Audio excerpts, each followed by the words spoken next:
Coucou, on va faire une petite création avec la pâte, je vais dire la pâte à tartiner, n'importe quoi. La pâte autodurcissante, voilà. Comme c'est de la pâte blanche, moi je préfère mettre des gants, parce que sinon ça, même si on a les mains propres, ça laisse des traces. Alors des gants on en trouve partout, hein, dans les grandes surfaces, Action, les solderies, vous en trouvez partout des gants. Bon, c'est un peu chiant de travailler avec des gants, mais c'est quand même mieux parce que sinon, comme je vous dis, ça fait, même si on a l'impression d'avoir les mains propres, ça fait des traces. Donc la pâte de chez Action que vous trouvez au rayon enfant, celle-ci, c'est un paquet de 500 grammes. Vous la prenez, vous en prenez un morceau assez conséquent quand même, parce qu'on va faire une feuille. Donc je préfère en prendre un peu trop que pas assez, donc on va prendre ça. Et ce qu'on va faire, c'est qu'on va l'aplatir. Alors avant, il faut choisir une jolie feuille dehors. Alors moi, ça pour info, c'est une feuille d'un arbre, d'un kiwi, pardon. Donc on prend, on aplatit. Je crois même que j'en ai pris un peu trop, ça va être trop épais. Allez hop. J'aurais dû prendre mon rouleau, mais j'ai pas pensé. Mais elle est bien cette pâte. Si vous connaissez la Fimo, ça c'est 10 fois plus souple encore que la Fimo. Ça se fait pas cuire, ça se laisse sécher à l'air libre. Donc c'est quand même bien pour certaines créations. Et on peut les peindre. Voilà. Alors moi j'ai fait une création, je l'ai pas peint, mais j'ai utilisé le fameux marqueur doré que je trouve formidable, celui-là, que j'utilise pour pas mal de choses. Je trouve que ça couvre bien, ça marque bien, ça fait bien du doré. Enfin bref, j'aime beaucoup celui-ci. Alors on aplatit. Ah oui, mais ils sont un peu grands les gants. On aplatit de manière à ce que on recouvre toute la feuille.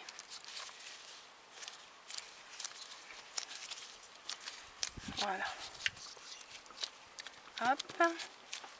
On vérifie. Donc une fois que vous voyez que vous pouvez faire toute votre feuille sur le morceau de plâtre que vous avez aplati, les gants ils sont trop grands. Hop, on met bien les rainures. Il faut bien appuyer mais pas trop, qu'il n'y ait pas les traces de doigts non plus. Il faut bien que les rayures elles soient marquées. Les rainures, pardon. Pourquoi j'ai dit les rayures? Ça marque bien dessus. Et je vais prendre un cutter et je vais couper tout autour du cutter. Hop, tout autour du cutter, n'importe quoi, tout autour de la feuille. Voilà. Pour faire juste le contour de la feuille en fait. Hop.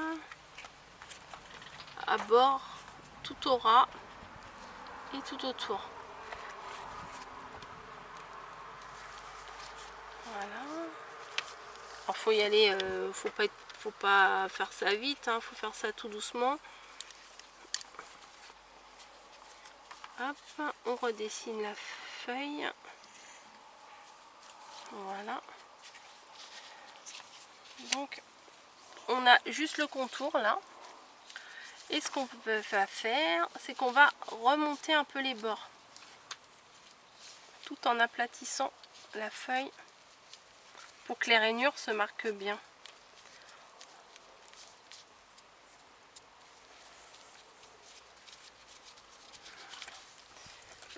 Hop.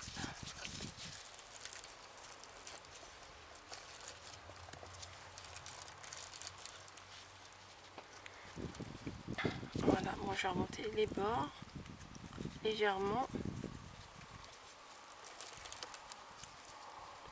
Pas beaucoup, hein, mais juste histoire que ça soit relevé. Ou alors ce que vous pouvez faire, c'est au moment du séchage, c'est mettre quelque chose en dessous pour que ça se relève un peu.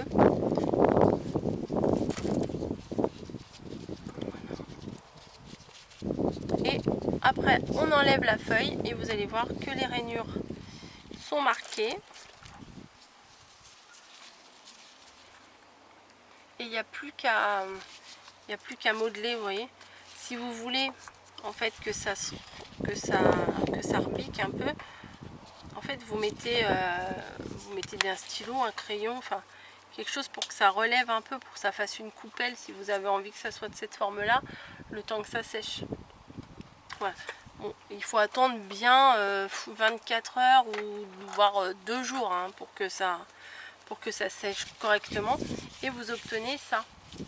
Ça fait comme du plâtre en fait. Donc ça fait des jolies petites décos.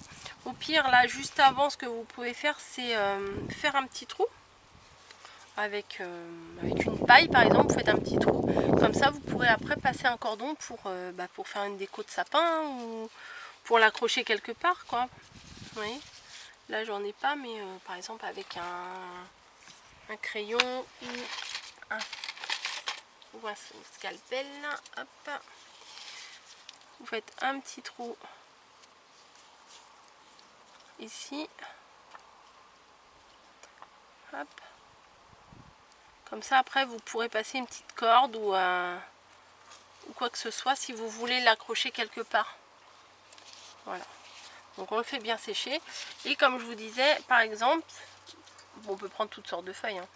Là sur les petites feuilles comme ça, j'ai mis justement ce marqueur là. Une fois que c'était bien sec, j'ai pu le coloriser avec le marqueur et vous voyez ça fait un beau petit effet doré et c'est pas mal du tout. Donc je sais pas, juste avant Noël, si vous avez des feuilles de houx ou quoi que ce soit, ça peut être sympa de les modeler et de passer un petit coup de doré dessus pour faire une déco de table, ou même les petites feuilles comme ça pour marquer le nom quand vous avez une table avec plein d'invités. Bon, je vais enlever les gants, ça m'énerve.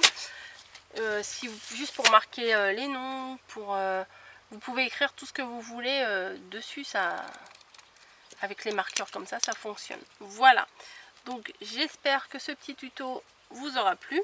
Surtout laissez bien sécher avant de les manipuler, parce que sinon sinon ça fera pas son job quoi, hein. Ça va se déformer et tout. Et au moment du séchage, je vous dis, mettez-le bien en forme, mettez éventuellement du volume en dessous pour que ça prenne, parce que sinon il va être complètement à plat hein. Voilà, donc j'arrête ici, je vous fais des bisous et je vous dis à très bientôt dans une autre vidéo.